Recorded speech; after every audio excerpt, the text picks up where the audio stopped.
Playdead's successful game Inside was released in 2016.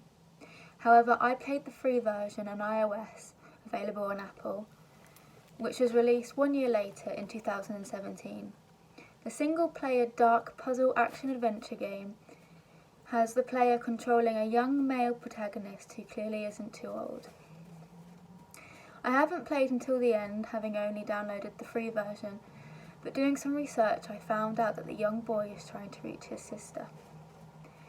The game begins by a young boy falling down a small incline with the sound of barking dogs. The player then has the control of the young protagonist as he makes his way through the forest, jumping over logs and barriers before hiding behind a tree. This is where we first see the people who we are trying to avoid. However, the part that I want to focus on in this video is how, if caught, the young boy's death occurs.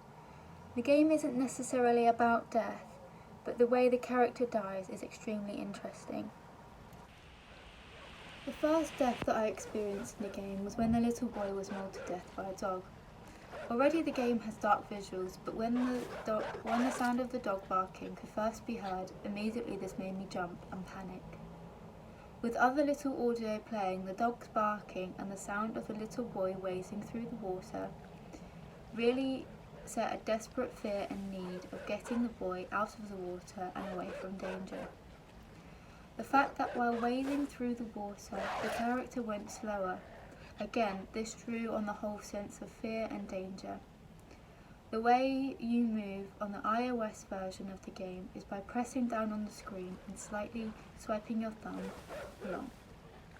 Playing the part of when the dog is chasing me, however, I found myself pressing harder on the screen. I knew it wasn't going to benefit me in any way. Not a lot of verbal audio could be heard, but there was the sound of the boy dying, which was haunting.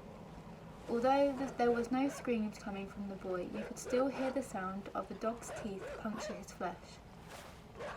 The visual as well stood out to me at this point. Although there was no blood or gore, you still see the young boy being mauled to death, which was visually violent. The first time I saw this, it shocked me and left me stunned for a good 30 seconds. I did not expect to see such violence.